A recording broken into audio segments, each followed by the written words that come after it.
Welcome everybody to the first Zoom call of 2021. As you can see, hopefully on your screens, we have two of the most successful trainers of the last 2 years. I think pretty much the Liverpool and Manchester City of trainers, with disputing first and second in the Trainers' Championship over the last couple of years. And obviously, congratulations to Patrick. I think it's the first time I've spoken to him since the year ended. I know damn well that the guy who's going to be chasing him the hardest is also on the screen come 2021. So it should be an exciting year to look forward to. Really was going to start off, suppose, with Patrick. Early plans for the new year, Patrick. We've got about 4 or 5 competitions lined up in the calendar, aren't there? Yeah, we should have runners in most of them. We got them in the Essex Vase. We got 4 in them, and we're trialling some at Monmouth Green for the Puppy Derby. We'll be trialling a toaster for the Blue Ribbon, and we have some in the Winter Derby as well. And then we're going to Crayford as well for the Golden Jacket, and hopefully that Peter Buzzy Memorial as well. Is what the prospects like for Sandy? Last time I spoke to you, she was showing decent progress. Will she be able to come back?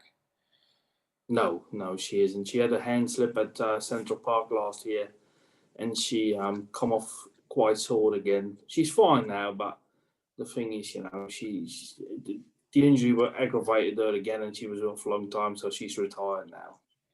Okay. Mark, and what have you got lined up? Obviously, apart from the Essex Vase, which we'll talk about shortly, what else have you got lined up? Well, hopefully Floyd and Evelyn Patrick as well. So hopefully, we'll try and do much the same.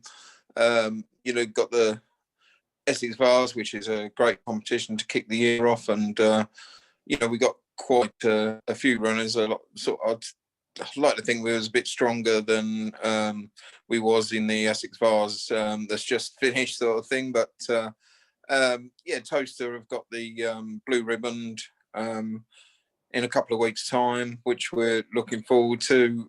Should have 3 or 4 entries for that at least, I would have thought. Got a couple of new puppies for the Puppy Derby. They do really well to be really competitive, because I think, as Patrick will tell you, you really need a puppy that's perhaps been in the kennel for 2 or 3 months at least before you try and do well in a Puppy Derby. But we'll certainly like to go there as well, because we've probably got some dogs for the Gold Cup that's on at the same time. Is it or the Winter Derby, I should say? And then we move on to the Great Golden Jacket, which is always a real great event, and it'll probably be the same this year. We've got a couple of new ones that are trialling for, or will be trialling for the Golden Jacket. Maybe a couple of the old ones. Definitely not going to be racing Iams or Royalty. She was in the betting for it, but she won't be in the Golden Jacket. 714 around Crayford's way too sharp for her. We're just going to target her in the sort of marathons and extreme distance. Yeah, so we got our normal busy start to the year. We like to try and have dogs for the competitions. Trying to win them is another matter. But we'll certainly be represented in all the competitions coming up in January and February. Yeah, of course, because last year it was Sandy and Antigua Fire, weren't they, that dominated the Golden Jacket final? Would it be a third year for him if he goes? Is he planning to? Yes, we're going to give him a go for the Golden Jacket. He's actually in great form, and the races at the back end of the last year came a bit too soon for him after he had a bit of a hock injury, a bad sprain, and he wasn't quite fit enough for the Ledger, and then we put him in the TV Trophy, and of course the going there was so severe he struggled a bit, so we've actually given him a rest, but he loves Crayford, and I thought to myself, well, the Golden Jacket, wouldn't it be great to see him in a third Golden Jacket? Again, he's getting a bit long in the tooth and everything, but he loves the place, and there's only 2 brilliant bitches that have stopped him winning the last 2 years. So it's such a shame about skillful Sandy, who was magnificent last year. And if that had been around, I would say that would have had a great chance of defending her title. She was awesome last year, and it was sad to see her get injured. But it'd still be a great event, I'm sure, Floyd. Yeah, definitely so. And I suppose with Sandy and a little bit like Goldie's Hotspur, it's just a case of waiting for them to come in season, is it, Patrick? Yeah, it is. It is. We're waiting for them to come in season, and then we're gonna have a lick from them. That's for sure. Yeah, it's interesting looking back over the years. People, I don't know, they have a bit of a misconception about these marathon bitches. There've been so many fantastic stayers and marathon bitches that have gone on to become brood bitches. It's incredible over a long period of time. So you'd have to take a chance a little bit. But there's been loads. Yeah. Okay. So I thought we would now. You're both actively involved. I think between the two of you and Ernie, you've absolutely dominating the Essex Vase, and we're going to switch into that. I guess one of the first things that occurs to me looking at the runners is that I don't think I've ever seen a competition where you have more layers of form overlapping each other. A fact that we're going to have a third Essex Vase in 13 months, something of that nature, because I think Ernie's bitch won it at the end of 2019. And then, so it's only been December 2019, and then obviously we had another one end of last year, and we're back up again. If I've got that right, I'm getting all my years confused at this stage. By the time you add in the Coronation Cup and the Champion Stakes, you've got so many dogs with so many lines of form at Romford. It's quite incredible. And I guess we can probably kick off if I can get a display on here for the Essex Vase First Heat. Hopefully you can both see that. Yeah, I can see it. Yeah. Yeah. There's clearly one place to start here. Doc called Desperado Dan. I don't think he would need too many trials around the place, would he? No, he's been around there loads of times. He loves it. He won the Coronation Cup in 2019. He won the Champion Stakes. He's got a good draw there. There's a lot of early pace in the race, especially two marks runners, the Sobers Express and Antigua Boy. But the thing with Desperado Dan is he's one of them dogs. He's a clever dog. He's a jealous dog. He very rarely finishes out the first two, really. So fingers crossed, as long as he can finish in the first three and in the next round, that's the main thing. What's your thought on the race, Mark? Obviously, Sober Express and Antigua Boy. Sober Express, in fact, three runners. I'm losing myself here. You've got so many in. Yeah. Well, when Sober Express produced that 34.71 run about 4 or 5 runs ago, you must have really thought that anything is possible. Yeah, so he's definitely going to be a good dog for this year. I think he seems one of those sort of dogs that seems like he's been around a little while, yet he's only an August dog, so he's not had that many races, and he's fast and he can definitely break 35 seconds. He just lacks a bit of consistency, but straight away looking at the race, I thought to myself, obviously, Desperado Dan needs no introduction, and he's got its draw in trap 1, which will make it incredibly hard to beat. We're stepping up some dogs from 4 bends to 6 bends, and Antigua Boy won quite a moderate maiden, it must be said, but came on and had a nice trial last week and improved a little bit. So he would actually need to probably lead, because can't see him coming from behind, or he'd have to be around that bend in the first 2. Interesting to see Forrest Allen's stepping up in trip for Seamus. That's been running good class 4 bends everywhere, and is a real decent dog. And then runner in trap 6, Drumco Brent. He did a good trial last time. One of those dogs that we've been waiting to sort of step up in trip for a little while, but we left it because he's so green, and he showed it in his trial. He's all over the place, to be honest with you, in the trial, but he still did a really good time. I mean, if he can straighten up and he's probably got a good draw out in trap 6. It's a hot first round. It's a hot first heat to start the competition off. You know, one where we could get a couple of qualifiers or none at all. You know, so it's not going to be easy. I should imagine Desperado Dan would be favourite. You know, with such a good record and a draw in trap 1, he'd be the one to beat for all the rest of the dogs. Yeah, yeah. I mean, he kind of looks plotted to get a run, doesn't he? One way or another, either to lead or to be nicely behind the leader, going around the first 2 bends, which is pretty much all he ever looks for. Yeah, Sober Express just slightly comes off the rails as well. Yeah. You know, he likes it in trap 3 sort of thing rather than trap 1, 2. You know, he's more of a sort of rails to middle than a bang railer sort of thing, you know. So, but he has got a lot of pace. I say Antigua Boy, you know, will need to lead if he's going to show his best. And 6 is, you know, interesting to see what he can do. Yes, of course. Right, I'll stop that one, and in a second, do my best to fiddle around with these things to make sure you're going. Just how many runners do you both have? I hadn't added them all up. You just seem to have runners in most of the heats between you. We have four runners. We have in the Essex Vase. We have 4. And Yeah. Mark, how many?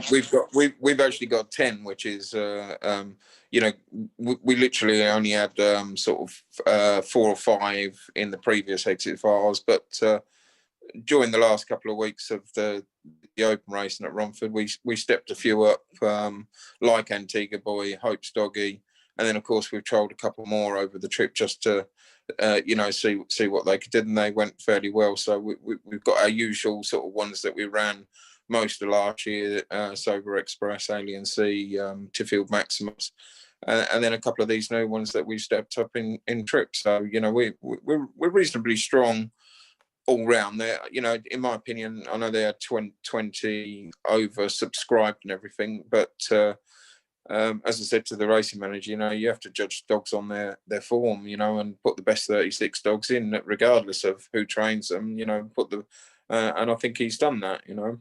Yeah, it's very good field. Right, we're moving on to the second heat, and again, you've got half the field between you, if you can see this bunch.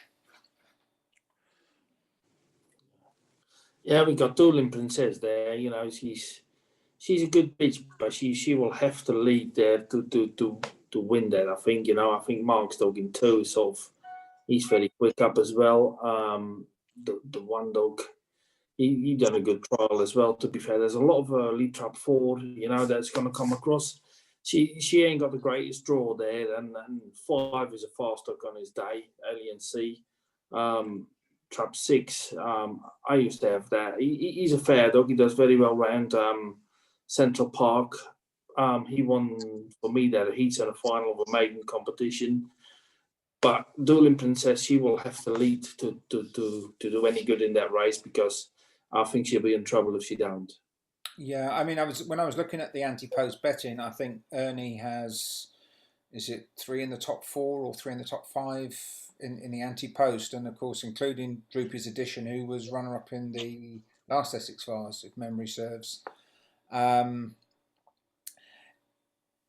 you wouldn't want to predict the even who goes round the first bend in front, would you, in that particular race? Yeah, I think Troopers Edition, you know, likely big favourite on his last run and on what he's done overall at the track. I think they'd be hugely disappointed that they didn't win the Essex Vase last month when he turned second, you know, and you know, come out subsequently and flew around in 35.0 something, you know. So he's it'd probably be the favourite in the race. Patrick's, as we know, is fast on its day. Ivy Hill Sky High for us is you know, he ran his best race to date, but that was after the competition. You know, that was a really good run. I was well pleased with that. And Patrick's dog was in second. That ran really well as well. The two of them ran fantastic that night, and the time tells you that they both ran well.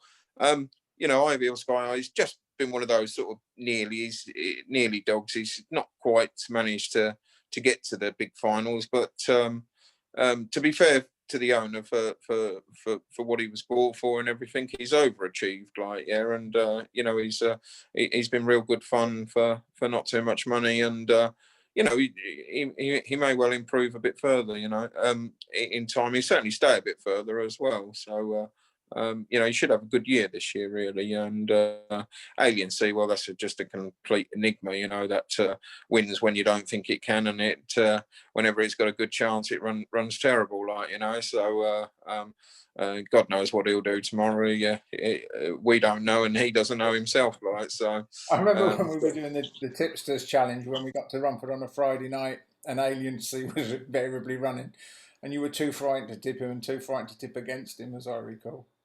yeah, he's just a weird dog, like, you know. He's got all the ability in the world, and you know, very rarely uses it, you know. And when he does, he looks a very good dog. But you know, he's you know, he's another dog of ours. I don't think there's one dog of ours that's in the competition that's not capable of doing sort of 35, 30 or less sort of thing. You know, they're all either done it or capable of doing it. So, you know, and he's done it recently, you know, 35, 14. So he obviously deserves his chance in the race, you know. But it's a competitive race, a real competitive heat. And but realistically, I think both ours and Patrick's have got to try and beat Droopy's Edition. Yes, of course. Right, we'll bring that one off and see if we can come up with the third heat with any kind of. And I'll get rid of him. And the technology says third heat. And what have we got here? Mark, obviously, inevitably with the runner, and again Ernie, very very strong with his Oaks bitch in 5. Yes, yeah, you know, it's great for us to see Antigua run back on the card. He picked up a nasty injury in the heats of a 575 competition back in July, fractured a wrist, and you know, he's done well to get back to the track. His trials have been really good. We're well pleased with his trials at Monmore and you know, 23.96 at Romford, you know, to start off. Of course, he's the Coronation Cup winner in January last year, you know, when they Ian Smythe generously raised the prize money up to £10,000, and that was you know, a cracking final, that was. And you know, the dogs was set to have a great year, but unfortunately, you know, picked up that bad injury in July. You know, this is his first run back. It's a big ask to go in such a competitive competition, but you know, if he can qualify, then I think he would be dangerous for the whole competition, because he certainly might just need that run back over the trip sort of thing. You know, he's not blessed with blistering early pace, and you know, so he's going to need to get a little bit lucky. But if he could qualify, he could be dangerous for the competition, as he was last year in the Coronation Cup. Yeah. You know, looking at the rest of the race, obviously Nguyen Liz, you know, we'll take everybody's eye, won't it, with the way that ran at Swindon, and you know, was favourite or virtual favourite to win the Oaks, weren't it? You know, and then come out and did a flying trial over 575, and she possesses a lot of early and probably will lead up. You know, the question is, will she stay now she's against proper sort of 6-bend 575 type dogs, like, you know. Yeah. Maybe it's not the strongest heat of the old one, but it's still very, very competitive. I thought Seamus's dog in 1, 50-1 anti-pose for, you know, when you think he's run Killara Lion to a length at Hove. I thought exactly the same. Yeah. I mean, if Killara Lion was in here, assuming he stayed, he would be a hell of a lot shorter than 50s, wouldn't he? He would, and that's Charles Darcy. He runs some very good races at Hove and Central Park in defeat. You know what I mean? So, and I think he's a massive runner. Listen, you think New and Liz would lead, but that Sharp Darcy from Trap 1 he's a good dog in his own right, and I'm sure he can do it. I have him down as 35 dead, in my opinion. You know, the 3 has good form in Ireland as well, from Paul Young. you know, I don't think anybody see the best of that dog yet. You know what I mean? So Parliament's Noel probably needs further. Pop World, you know, that's a good bitch, but you can see she got beat 5.5 lengths from 6 lengths by New and Liz. You know, I think it's between 1, 5, and 6 here in this race. You'd feel that New in Liz has to get it right to up against against the stronger stayers, doesn't she? I mean, if she does, as you said, I mean, you wouldn't be surprised at 34.70 out of her, would you? If she cracks away and does the job properly. No. I will move on from the third heat. We're racing through them and looking at heat 4, which we've got a share on. Bear with me, struggling here with it to get my share coming up. Here we go. Right, and hopefully again we can see this. Yeah, I can see it. Yeah. Yeah, we got this is a very hard. This is a very hard race. The only good thing with our dog here is in 4 is he's got a very good draw. Yeah. You know, I assume 3 will go in. 5 will stay straight from 5. 6 got a lot of early. Will it stay? I never really thought it would stay 5.15 at Hove, but in the first round, but stayed very well. Small meet, the Ledger winner. Perry's Choice, he's a fast dog on his day. He don't always runs the same, but he's a fast dog. Again, I think he was a finalist 2 years ago. Again, we've got another that sort of duplication of form. You know, the dogs that are I say 2 years ago, 2 finals ago, which is only 13 months ago. So it doesn't make them old dogs, does it? No. But I must say that View King in his last couple of runs, he's definitely improving and he's running better than ever. You know, when he ran IVL Sky High to 3/4 of a length after the lead. If he can take, you know, he's been trapped. He picked up Dueling Princess last week in a trial, then 35.30. And then he sort of got shoveled back a bit at the first 2 bends sort of thing, because she got on his inside and everything. But if he can take a good break and he could lead, but can he lead 6? I doubt it, but he's in great form, that's for sure. Mark, what's your thoughts?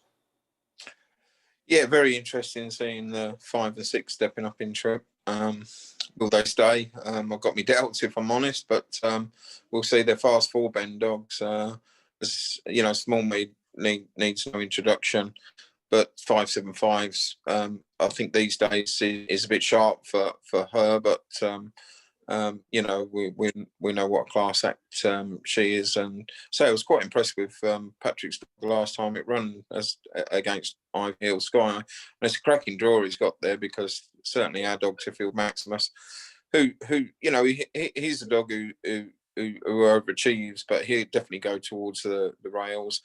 He made the Champion Stakes final, and he's quite often a big price and runs well at big prices, you know, and he's won his fair share of races. And again, he's got down to the low 35s on his day, but it'll be a big ask of him to try and win this race. And he hasn't got his jaw either, like, you know, he's desperate for trap 1. Yeah, this is a really interesting heat and almost impossible to predict, if you, in my opinion. Do you think he can go to the bend with Small Mead, or do you think she'll lead him? Oh, she'll lead. You know, you know, he can come out live, but I'd like to see our dog just tuck in behind and you know, if he's going to have a chance of qualifying, then you know, I think there's some non-stayers if they don't lead there. Do you know what I mean? He could pick up the pieces, and you know, not without a chance of qualifying, but certainly be a big price. Definitely so. Right, let me remove that one. Move along again and onto the 5th heat, which again we should be able to see in just 1 second. And here we go. Once again, loads and loads of quality. Yes, this is a cracking heat. This is probably the one of the best heats of the of the night is going to, you've got Sparta Master in it, who needs no introduction. What a incredible trial that did on Sunday at Toaster 29.0 something. It's that's absolutely flying around there. Derby's Rangers are really good, and of course Droopy Zayofi needs no introduction herself, sort of thing. We've got our 2 runners in it, and they're going to have to perform incredible just to qualify. I don't know too much about the 6 dogs of Kevin's, but anything that's got in the competition has to be decent, because there were so many that didn't. So just on that fact, and you have to respect anything from Kevin Hutton's kennel anyway. So Bones Alexi, she was flying up till the end of November and everything. But just seems to have gone off the boil a touch. But her overall form was fantastic, and she's won right well round Crayford, and did some good times around there. I'd take a trial time with a pinch of salt. It was the last sort of 5.75 trial of the day. The going was desperate, and it was cutting up quite bad when she trialled. And she just cramped slightly coming home, but you could perhaps knock 20 or 30 spots off that. To me, she's a bitch that could do 35-30, and she'll probably need to if she's going to win this heat, sort of thing. And Hope's doggy, well, he was quite impressive. I had my doubts whether he'd stay.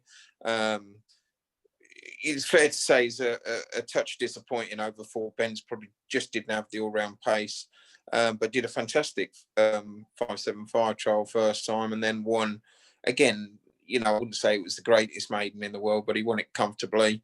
And last week in the trial, he just made a complete hash of the break, and it's got slow away middle, but he literally stumbled out the traps, and he probably didn't lose any more lengths to Antigua Romeo than he was behind out the trap, sort of thing. So, if he broke like he did in his trial in his first, that 13.49, and he'll have to if he's going to clear Sparta Master, who's likely to be going right rather than left. So, if he does, then he has a chance. But if he doesn't, he's going to be banging trouble. It's one of those sort of races. Patrick, if your life depended on it, and who would be running for you? I'll have Sparta Master. I'll have a very good dog, especially when he sort of comes fresh back to Romford. I think he's always better than when he has a few runs there. That's just my personal opinion about a dog. I think he's a very good dog, very fast dog. Just misses winning something, but hopefully if she keeps banging them away, Sharon, I'm pretty sure he'll win something. Droopy Zifa, she's very good round for that trial last week, but I don't think she has the same early as Sparta Master. And when Sparta Master is on the bunny, he's a very, very fast dog. Mark's dog, they done well. Hope's dog in the mapping, but this is sort of like going from an A3 to open class, really, in my opinion. I'm Alexi. She done well at Crayford. I thought she was unlucky to get knocked out. She done okay in the Oaks, but I think that was a bit sharp for her, the 4.76. Kevin's dog, not sure if that will stay. And I don't really know the 6 dog. Yeah, I'd say it's done a decent trial, the 35.18. I think if memory serves, wasn't the year it would have been 2019. Droopy Zifa won this, and Sparta Master. That was the night that the motorways were closed. If memory serves. Yeah. So that dog is overdue. Is overdue a little bit. Yeah, definitely. He definitely deserves to win something for our quickies. Yeah, and it's a lovely story as well. Sort of one woman and a dog, really. But yeah. Okay, so we'll close that one down and see if we can move on to the final heat, which should be with you in just a second. And here we go. And the final heat, and obviously an interest for both of you in here. Yeah, we got Seagloss Tiger. It's the first time, the furthest he's going to run he never been this far. I'm not 100% sure he'll stay, but the only reason I really persuaded Evan to step him up to 6 pence is because when he ran at Hove in the Olympic, he ran on so well from behind to qualify in them races, and he always ran the Romford very well. As you can see, he beat Desperado then. He done 23.98. If he just can trap, I know Antigua Romeo and Seagloss Tiger, I don't know how many times they run against each other, but they were in the Puppy Derby, they at Monmouth Green and everything. But if he needs to get first run, that's as simple as that. If he don't get first run, he definitely won't get it, in my opinion, when he won't come from behind against these dogs. But he's in great form, and I thought he done very well at Hove. Mark's dog can go quick to the bend. I see the 2 dog running at Hove in puppy race. He's a very fast dog, but he didn't run the bends great. Paul Burr's dog is a fast dog, that's for sure, but he's not the strongest coming home. Linton Austin used to have him myself. He's a fast dog, but he has his own faults about the game. 1 week he does this, the next week he does that. But if he gets to the front, he'll win, that's for sure. And I don't really know the 4 dog that well, I think I saw her run. Yeah, she won a maiden there, didn't she? Yeah, that's right. And but I still think 3 and 1 will go to the bend together, and whoever gets first run. But I must say, 3 is a bully of a dog. He's an absolute bully of a dog. But he's in good form. In terms of Romeo, I mean, if this was run as a 480-meter race, and if it was run a year ago, Antigua Romeo would be Antipo's favourite to win this, I think, wouldn't he, Mark? I mean, this time last year, the dog was absolutely flying over 4 bends. He was 27, sort of 90 around one more, and was desperately unlucky not to win the Winter Derby at Hove. Run a terrific race in the final, and he was really good. Then he picked up, a poor injury, a toe injury, which when he was favourite to win the Steel City Cup. And and then when we had lockdown, so that had a good chance to heal, and he come back with a sprint trial at Toaster and done his monkey muscle like. So he's had a couple of injury problems. When he'd come back for the Derby. Although he's done good trials, he just didn't seem quite to have that old pace that he had 6 months earlier. And I must admit, me and Nick and Amanda, we had a discussion. I wanted him to go for the Kent Derby. They wanted him in the Essex Vase. I said he wouldn't stay 575, and that he'd still retained enough ability to be able to win a Cat 1 competition over 4 bends. The trainer was wrong. The owners were right, and we missed the Essex Vase because we was getting knocked out of the Kent Derby. I bit the bullet. Run him in a maiden stayers. Thinking that he wouldn't stay, and he's completely, absolutely blown me away. Like, not only does he stay, but he's coming from behind. He looks like a dog that's not a million miles away from being 4 years old. That's suddenly found a new lease of life over this trip, and he can come from behind.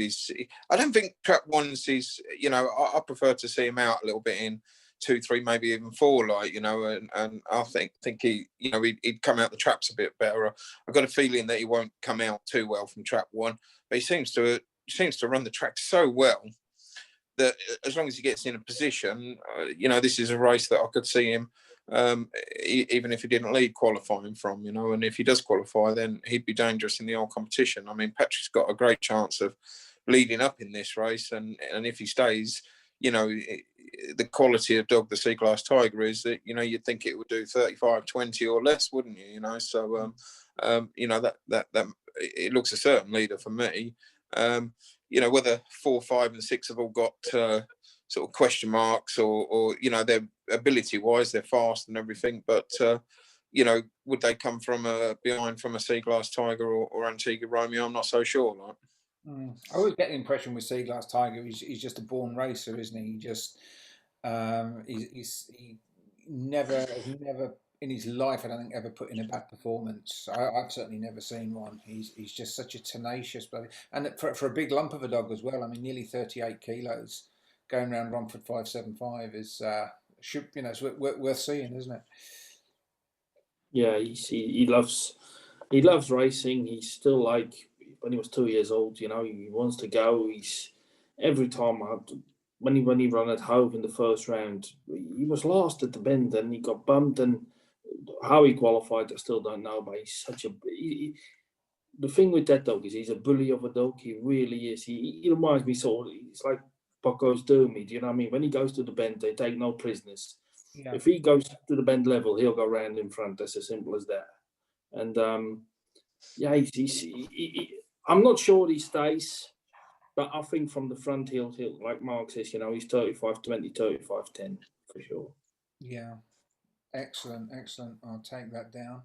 I was spotted somewhere. Didn't I see you've got some trialists at Toaster at the weekend, Patrick? Do me and Yeah, I do. Yeah, I got Kalala Lion going for the blue ribbon, and Bucko's doing me having his first trial back. We got who else we got trialing there? A couple like Bucko's John Joe and everything, because there's sprint competition coming up. But the thing is, I still like Bucko's John Joe to take the Monmouth Green for the Winter Derby. But I'm gonna take him there the following week and everything. But now we've the other one that we're trialing is War Admiral. He won very well his last time at Central Park. I think he done 28.78 or something like that. He's a fast dog. He's getting more consistent, and just see how they go. Yeah, of course. And I'm just trying to remember if I had a chance to mention to either of you since the Derby decision was made, because I think you're both quite happy with the Derby being at Toaster, aren't you? I know Mark. Yeah. Most certainly. I mean, Kevin asked me to try and help push it, which I was happy to do, and you know, I did a nice piece in the Racing Post. I think it was just before or just in between Christmas and New Year, putting my viewpoints across, which I think we talked about in our last Zoom call that we did. Yeah. You know, I was quite strong actually. You know, spoke to Nathan Corden back in sort of November, and you know, said to him that both to Kevin and to Nathan that them two put together would be a major asset in getting the Derby, and I think that may well have pushed it together. I think Nathan was interested in helping out, and Kevin certainly wouldn't, you know, just jumped at the chance of getting somebody as experienced as Nathan on board, who's run two successful derbies. Yeah, I think it's since January is it January the 1st? I think January the 2nd, whenever it was, he's officially joined. So yeah. So you know, the question is, where are we going to be in the world? And you know, if we're still racing behind closed doors and no crowds, we'll, you know, the question we have to ask Kevin is he still going to be able to run a derby? You know, his Toaster would be, you know, really wanting to have crowds there, wouldn't they? It's the ideal place for crowds to go, and it's one of the decisions why the derby's gone there, because of the facilities and viewing and everything. And if it's going to be behind closed doors, you know, do you think the chances of it getting postponed are likely, or is it sort of game time decision? No, personally, it's a subject I'm quite interested in. I've been following a lot of the. There's a couple of very interesting scientific websites. Not that this is probably the place for this debate, because none of us are experts, but looking at the numbers that are likely to be vaccinated, and 70% vaccination is the scientific theory that will basically kill it off. COVID wouldn't be able to survive. I would be surprised if we're not reasonably back to normal by April. And then, you know, the most vulnerable are out to the system and have been. My parents were inoculated last Monday, and yes, my father was last week as well. So you know, that's going to be key to whether it's a successful derby or not, is whether crowds can there, because as Patrick will tell you, you know, the two derbies at Toaster were fantastic. You know, they were great nights, great events, terrific racing, and you know, I think there was Nottingham's done a fantastic job. Never not Nottingham. They you know, they've come to the rescue really and produced two great derbies, like, yeah, but nothing was as good as the two derbies at Toaster, you know, and if we can get something like that again, it would be great for the sport, I would have thought. Yeah. What do you think? Have you noticed your dogs running the track any differently on the new circuit, Patrick? Not really. The thing is, when you take dogs their first time, because it's so, how do I say, it's different. You know, when I took them puppies there for the puppy derby, the ones I really took there, they sort of run up the banking sort of thing, especially at the second bend. But the more they run around, the better they get. But I know they don't change it, but I'm still not sure if you're genuine wide that it really suits them. Do you know what I mean? But in my opinion, the venue is very good.